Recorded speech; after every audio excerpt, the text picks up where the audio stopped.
পাগলাদাশু গল্পের শেষ অংশটা।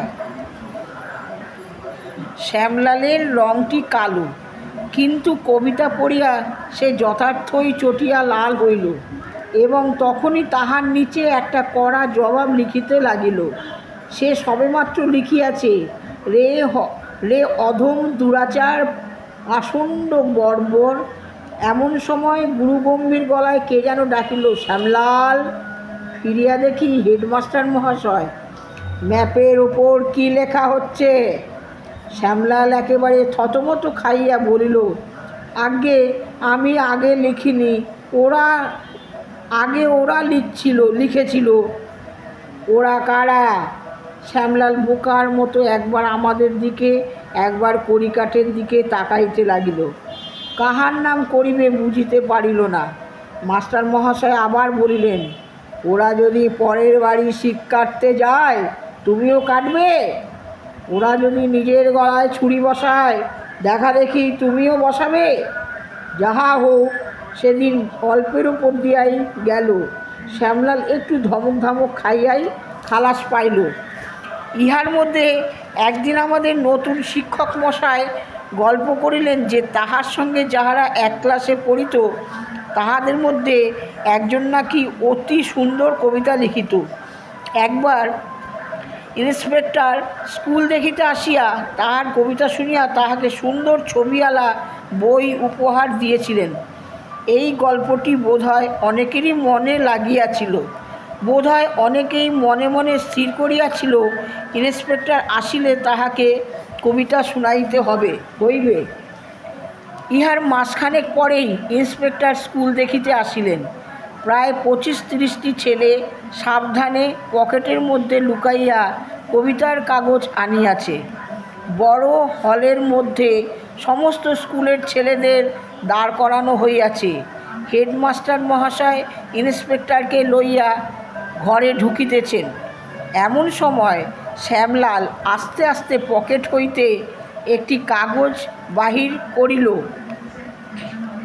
আর কোথায় যায়, পাছে শ্যামলাল আগেই তাহার কবিতা পড়িয়া ফেলে, এই ভয়ে ছোট বড় 25-30টি কবিতাওয়ালা একসঙ্গে সাংঘাতিক রকম বিকট চিৎকার করিয়া যে যার কবিতা হাঁকিয়া উঠিল।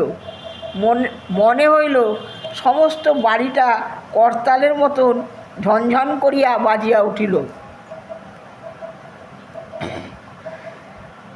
ইন্সপেক্টর মহাশয় মাথা ঘুরিয়া মাঝপথেই মেজের উপর বসিয়া পড়িলেন।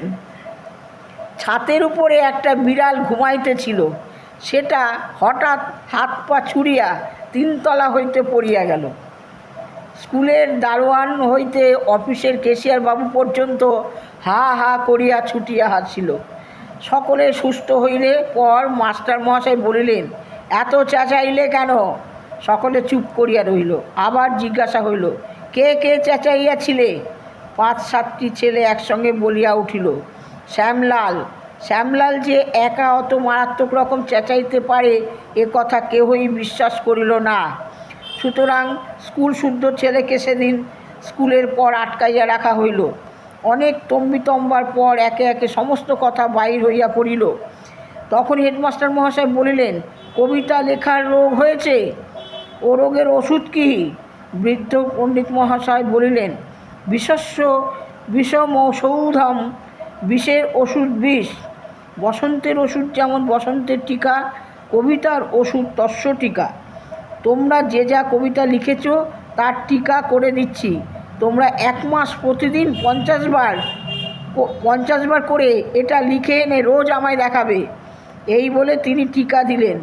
পদে পদে মিল খুঁজি, গুনে দেখি 14, মনে করি লিখিতেছি ভয়ানক পদ্য। হয় হব ভবভূতিক, নয় কালিদাস, কবিতার ঘাসকে চড়ি 12 মাস। 1 মাস তিনি আমাদের কাছে এই লেখা প্রতিদিন 50 বার আদায় না করিয়া ছাড়িলেন না। এই কবিতার কি আশ্চর্য গুণ! তারপর হইতে কবিতা লেখার ফ্যাশন স্কুল হইতে একেবারেই উঠিয়া গেল। শেষ অংশ কেমন লাগলো? যদি ভালো লাগে লাইক কমেন্ট শেয়ার করো। আর নতুন যদি হয় তো সাবস্ক্রাইব করো।